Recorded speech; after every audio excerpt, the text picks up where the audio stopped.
गायत्री महामंत्र एक बार मेरे साथ दोहराओ। ओम भूर्भुवः स्वः तत्सवितुर्वरेण्यं भर्गो देवस्य धीमहि धियो यो नः प्रचोदयात्।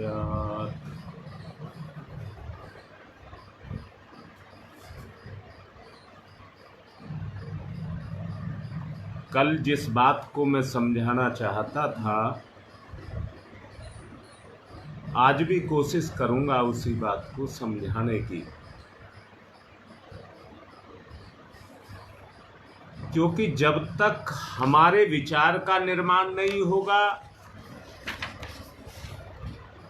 तब तक हमारे स्वभाव का निर्माण नहीं होगा। यानी कि स्वभाव को हमें जिस रूप में ढालना है उस रूप में नहीं ढलेगा। जीवन का आधार भावना है।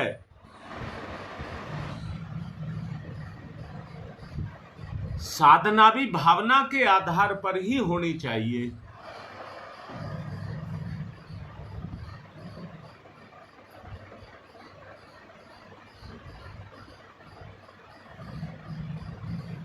कल शकुंतला के साथ मेरी बात हुई थी। जिस बात को मैं कहना चाहता हूं,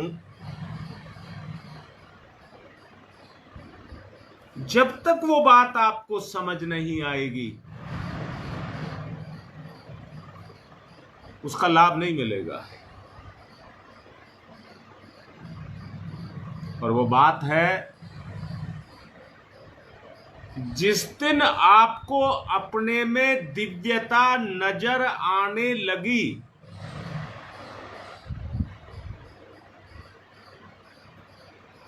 देखिए, एक दिव्यता तो वो है जो बनावटी और दिखावटी है। जिस दिन आपको अपने में दिव्यता नजर आने लगी,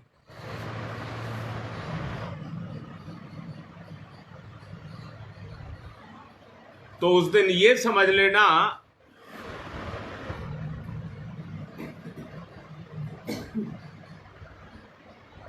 कि मुझे अंदर से बोध होने लगा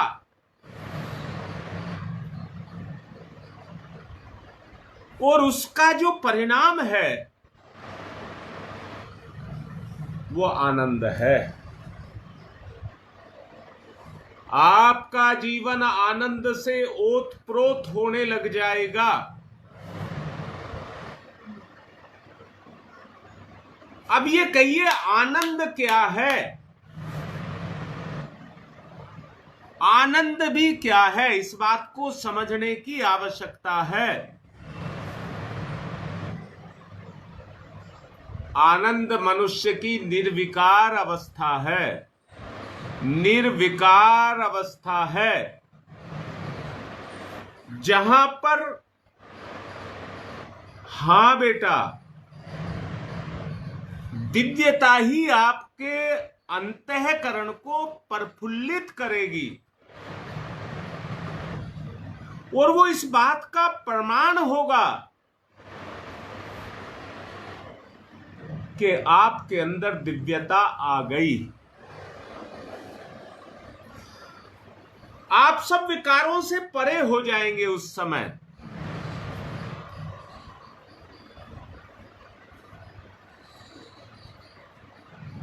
और वो अवस्था आपकी ईश्वर में समर्पण होगा। एक बात को आप नोट करिए। हां शकुंतला, बता रहा हूं कैसे। जब तुम अच्छे विचार करते हो और उसके तारतम्य को जोड़ने का प्रयास करते हो, पता नहीं कैसे मन वहां से हट करके विकार में चला जाता है।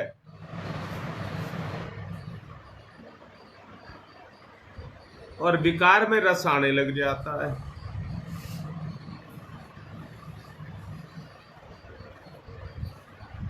विकार में रस आने लग जाता है। बताइए सही है या गलत है?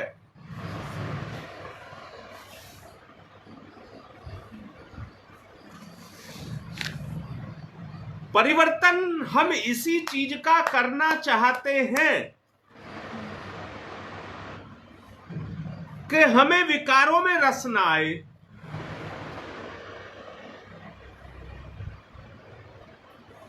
जब आपको दिव्य गुणों का आभास होने लग जाएगा तो आपके दिव्य गुण सक्रिय हो जाएंगे।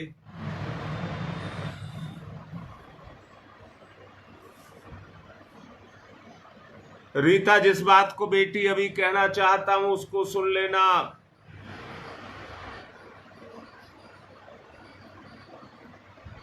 दिव्यता के प्रकटीकरण का अर्थ है आपकी चेतना का ईश्वर में समर्पण। आपकी चेतना का ईश्वर में समर्पण। बेटा, वहां कोई पूर्वाग्रह नहीं है। वो एक अवस्था ऐसी है, वहां पर आपका केवल स्वभाव है।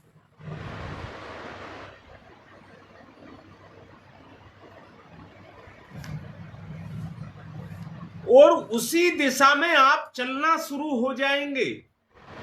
बाहर से नहीं कह रहा हूं, आपका अंतःकरण।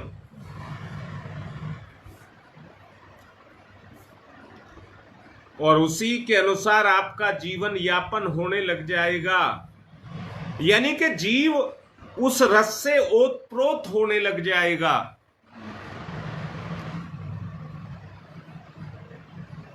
एक बात याद रखना, वो अवस्था ऐसी अवस्था है, उस अवस्था में पाप ताप सब मिट जाएंगे, सब मिट जाएंगे। एक बात याद रखना, हनुमान जी की बाह में पीड़ा हो गई, कंधे में पीड़ा हो गई, और हनुमान जी कितने ऊंचे स्तर के भगवान के राम के भक्त हैं, कितने ऊंचे स्तर के राम के भक्त हैं, जिन्होंने सीना फाड़ करके अपने अंदर बसे हुए अपने भगवान को दिखा दिया।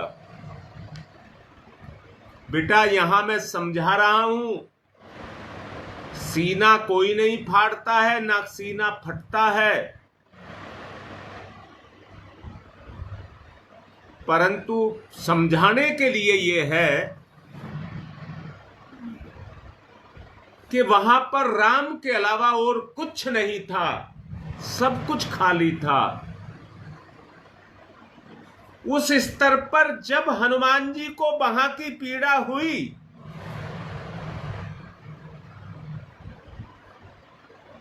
तो उस पीड़ा के कारण हनुमान जी व्यथित हो गए।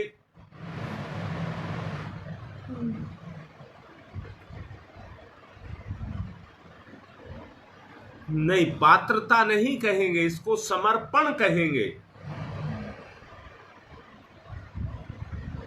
हनुमान जी व्यथित होने लगे और राम से प्रार्थना करने लगे, प्रभु मेरे और तुम्हारे बीच में ये पीड़ा कहां से आई?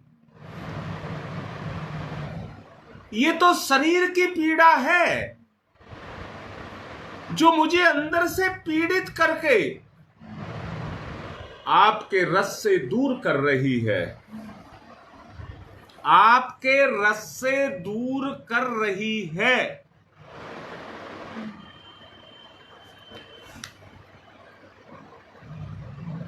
याद रखना, जब ये अवस्था आपकी आएगी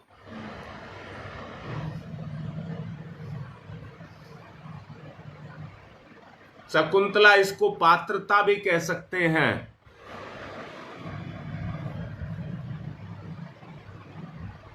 तो एक भाव आपके अंदर से मुखरित होने लगेगा। एक भाव आपके अंदर से मुखरित होने लगेगा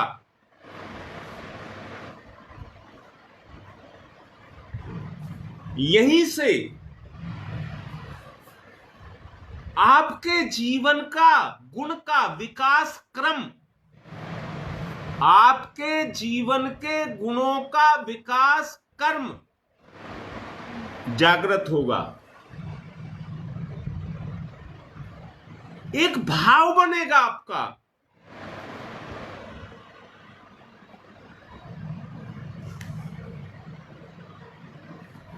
जो आप जप करेंगे,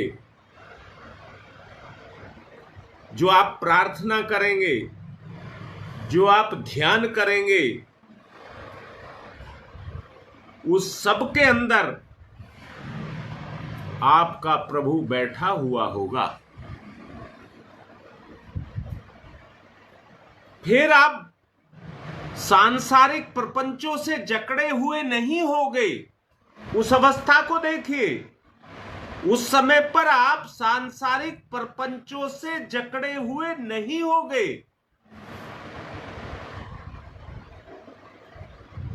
परंतु आत्मीयता के आनंद से ओतप्रोत हो गए।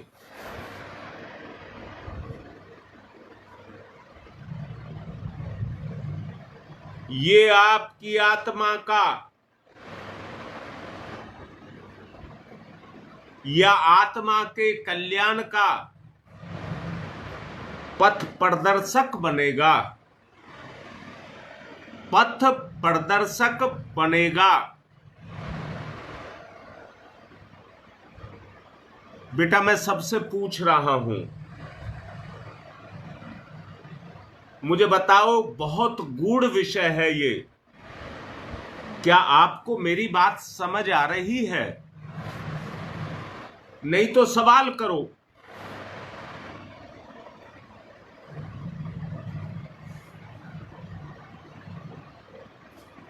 देखो बेटा, आंखों से प्रकाश आपने देखा है। हम में से कई को ये प्रकाश आंख बंद करने के बाद भी दिखने लग जाता है। हम में से कई को ये प्रकाश आंख बंद करने पर दिखने लग जाता है, क्योंकि प्रकाश आंख ने देखा है, आंख को उस प्रकाश का अनुभव है।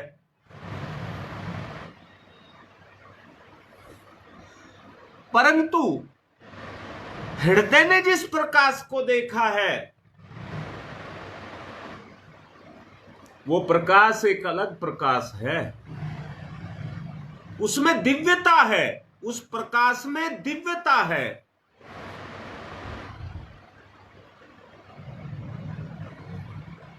एक भाव दैवीय भाव, एक भाव दैवीय भाव, जो भावना से ओतप्रोत हो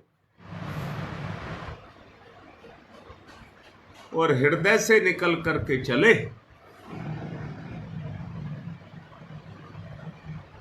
उस समय पर जो आपकी प्रार्थना होगी, उस प्रार्थना से जो रस पैदा होगा, उस रस का जो स्वाद आपके अंतःकरण को होगा, उस समय आप उस आनंद से ओतप्रोत होंगे।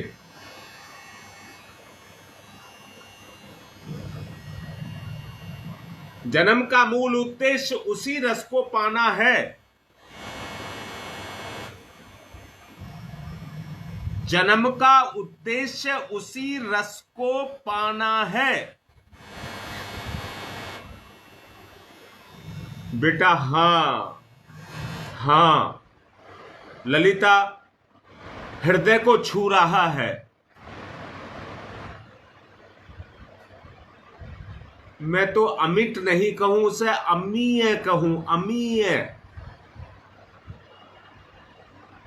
अमीय, अमीय माने अमृत के समान।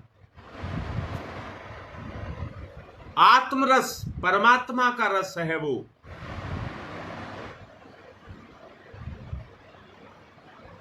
जिसको पी करके जीवात्मा अमर हो जाए,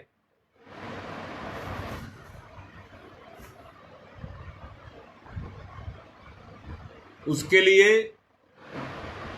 हर प्रकार के बंधन से परे हम लोगों को हर प्रकार के बंधन से परे स्वयं को देखना शुरू करें।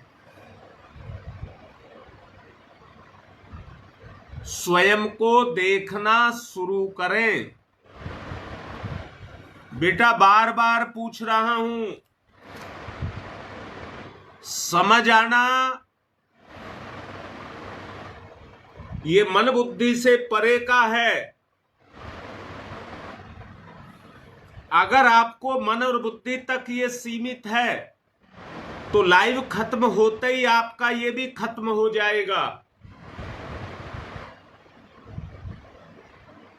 वो एक इस तरह की दिव्यता है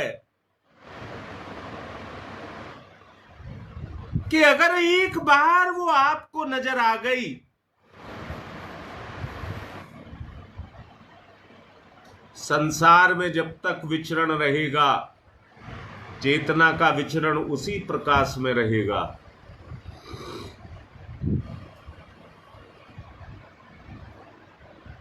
योगेश परफेक्ट बात है, और परफेक्ट ये है जब तक हमारा हृदय गति ना करे, उस गति को ना करे,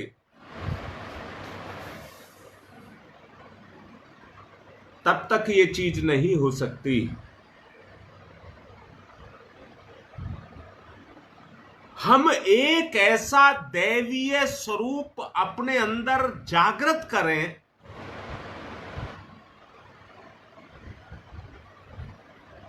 उसकी अनुभूति में, उसकी छाया में रह करके, वो दैवी शक्ति है।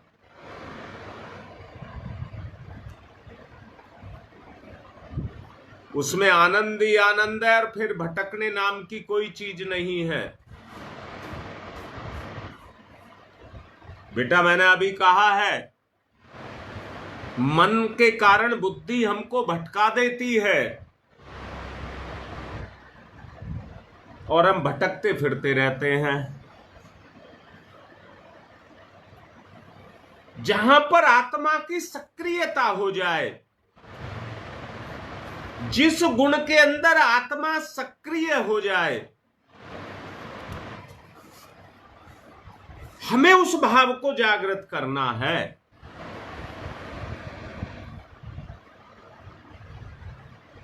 दोबारा से कहूंगा, हमारे भीतर की दैवी सत्ता, हमारे भीतर की दैवीय सत्ता जहां मुखरित होने लगे,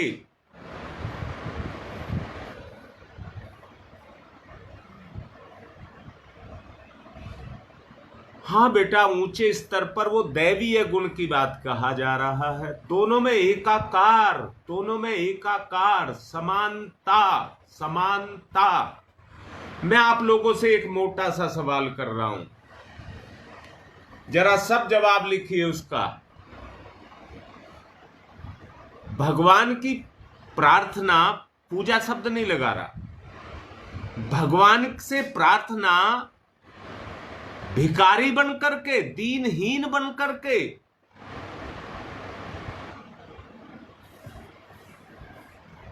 राक्षस बन करके की जाए, या उनका पुत्र, उनका अंश, देवता, वो बन करके की जाए। देवता कहने का मतलब है उस देव गुण से, देवत्व से ओतप्रोत होकर के किससे की जाए।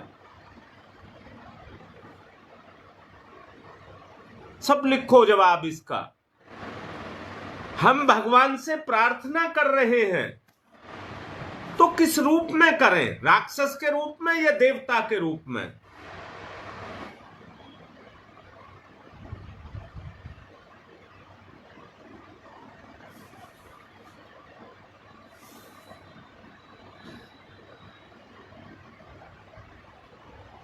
जी, अब आपको वो बात समझ आ रही है जो मैंने अभी ये बोला है? ये बात आपको समझ आ रही है?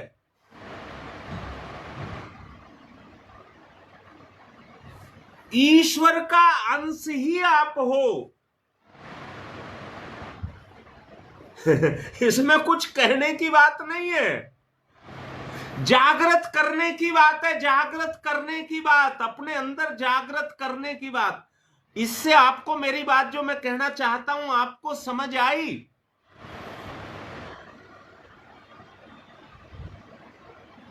देखिए कैसा अच्छा लग रहा है मुझे, आप जो दबादब लिखते चले जा रहे हैं, मुझे कितना अच्छा लग रहा है। मुझे ये लग रहा है शायद अब आपको समझ आई होगी मेरी बात।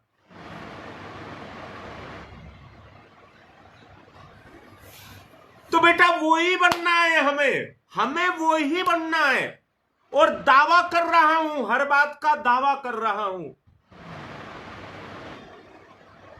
ये ग्रुप इसीलिए ही चलाया जा रहा है इतने दिनों से, इसके चलाने का उद्देश्य यही है। देखो बेटा, साधना तो एकांत की, उपासना तो एकांत की होती है, पर साधना मिलकर के होती है।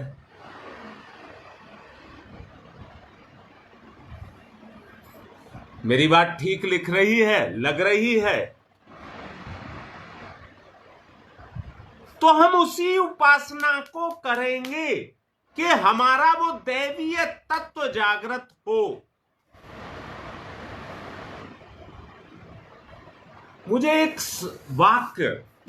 वाक्य अंदर से एक प्रभाव को छोड़ता है, और उस वाक्य को बोल रहा हूं। बड़ा एक अच्छा मुझे अंदर से लगता है, जिसने अपने भीतर की दिव्यता को देख लिया। ये वाक्य, जिसने अपने अंदर की दिव्यता को देख लिया, उसको बोध हो गया। बोध बोध बोध सराबोर उसमें खो जाएगा।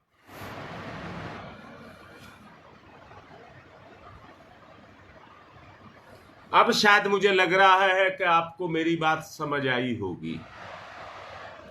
अब मुझे सब्र आ रहा है अंदर से।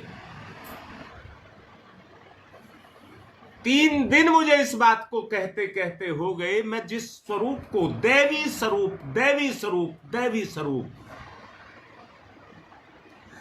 जब आपका मन नहीं कर रहा है, बुद्धि नहीं कर रही है, उस उपासना को बुद्धि नहीं कर रही है, मन नहीं कर रहा है, आपका गुण, दैवीय अंश जब उस प्रार्थना को अंदर से करेगा, तो दोनों का एकाकार होगा। किसका? आत्मा का और परमात्मा का एकाकार आपके अंदर शुरू हो जाएगा। बेटा, ये दुनिया की जिंदगी की सबसे बड़ी उपलब्धि है, इससे बड़ी कोई उपलब्धि नहीं है। जी हां, वहां पर संसार की गति रुक जाएगी, संसार की गति रुक जाएगी।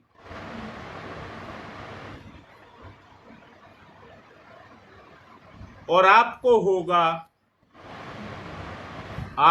होगा, मैं भी जोर लगा रहा हूं और तुम भी जोर लगाओ, दोनों रगड़ेंगे तो मजाई होगी, रगड़ाई होगी, मजाई होगी। हाँ बेटा, ध्यान की तरफ लेकर के चल रहा हूं, पर पवन, इसी भाव में ध्यान करना, इसी भाव में बेटा ध्यान करना, मेरा कहना मानना।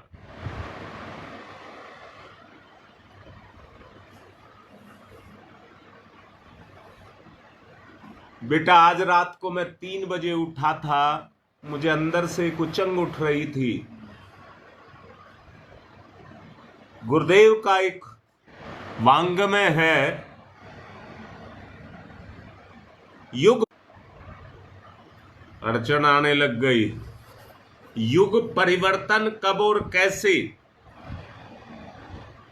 उसकी फोटो खींच करके मैंने योगेश को भेजी है। जो गुरुदेव ने लिखा है, और योगेश से कहूंगा उसे सबको भेज देना, सब उसको पढ़ना, सब उसको पढ़ना। और एक अखंड ज्योति अप्रैल 2025 की पृष्ठ नंबर 9, जीवन आनंद की यात्रा विषय, इसको भी सब पढ़ेंगे कई बार।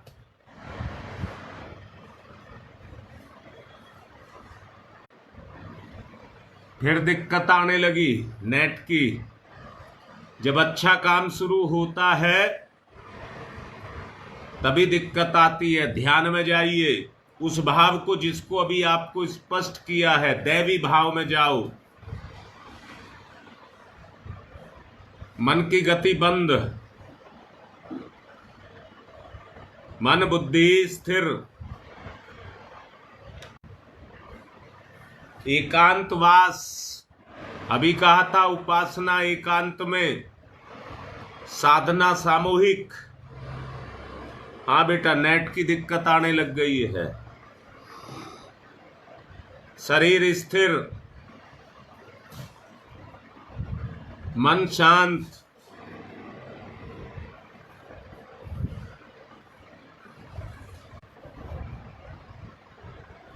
मन शांत, हृदय की गति, चित्त की गति जागृत, चित्त की गति जागृत,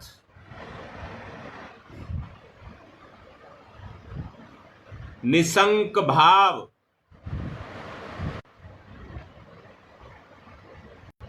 निसंक भाव। मेरा चिंतन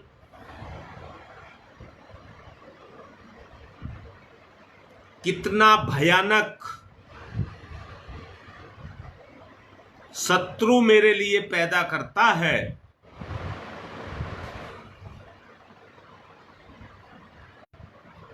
मैंने तुच्छ चिंतन करके अपने लिए, अपने साथ बड़ा अत्याचार किया है। बड़ा अत्याचार मैंने अपने साथ किया है। अब मैं अपने ऊपर अत्याचार कभी नहीं करूंगा। चिंतन, दिव्य गुण का प्रकटीकरण, दिव्य गुण का प्रकटीकरण, सामान्य जीवन जीते हुए अपनी वृत्तियों को कंट्रोल करूंगा। उनमें वासनात्मक हरामखोरी, वासनात्मक हरामखोरी, कामचोरी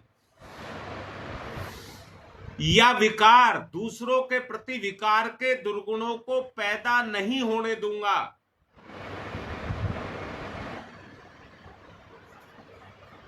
क्योंकि मैं परमात्मा का पुत्र हूं।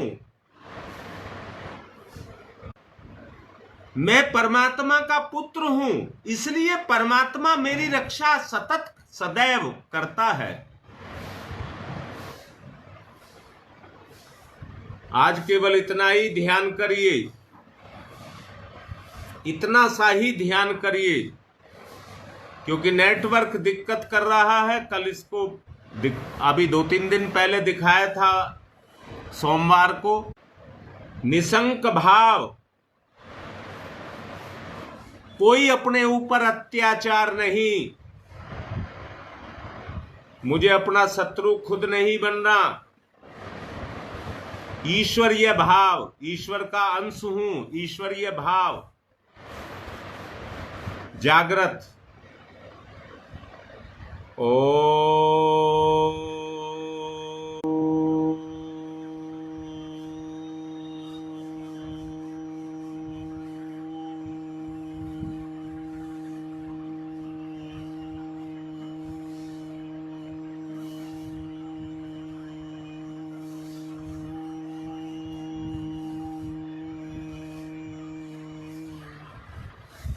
दिव्य गुण का दर्शन नहीं, बोध। भूर्भुवः स्वः, भूर्भुवः स्वः, तत्सवितुर्वरेण्यं। रस को ओतप्रोत अंदर से वर्ण करिए, उस शत्रुता को मिटाइए। तस्य भर्गो देवस्य धीमहि, भर्गो देवस्य धीमहि। उसी गुण से भर्ग हुई, भर्गो देवस्य धीमहि। शत्रु भाव हटा दीजिए, मिटा दीजिए। धियो यो नः प्रचोदयात्। हमेशा उसी गुण में समाये रहें, ओतप्रोत। धियो यो नः प्रचोदयात्। ओम भूर्भुवः स्वः तत्सवितुर्वरेण्यं। भूर्भुवः स्वः तत्सवितुर्वरेण्यं, भर्गो देवस्य धीमहि, धियो यो नः प्रचोदयात्। दैवीय गुण का जागरण, जीवन सत्कर्मों से, सद्गुणों से, सत्प्रवृत्तियों से। ओम तमसो मा ज्योतिर्गमय, तमसो मा ज्योतिर्गमय, तमसो मा ज्योतिर्गमय। असतो मा सद्गमय, असतो मा सद्गमय, असतो मा सद्गमय। मृत्योर्मामृतं गमयः। अस्तो मा अस्तो मा अस्तो मा सद्गमय, सद्गमय, सद्गमय। मृत्योर्मा मृत्योर्मा मृत्योर्मा मृतं गमय, मृतं गमय, मृतं गमय। दोनों हाथ रगड़िए, मुख पर फिराइए, अपने अनुभव लिखिए, अनुभव लिखिए। नेटवर्क दिक्कत कर रहा है। कैसा लगा आपको? अनुभव लिखो।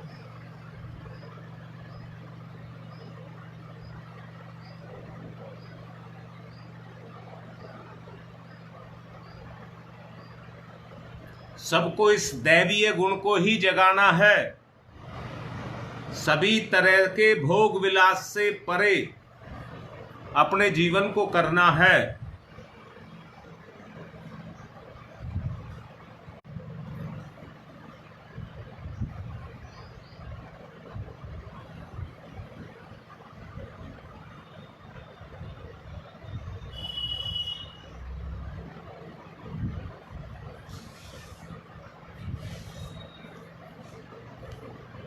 जहां तक संभव है रविवार का प्रोग्राम नेहरू विहार का शायद शनिवार को करना पड़ेगा। कल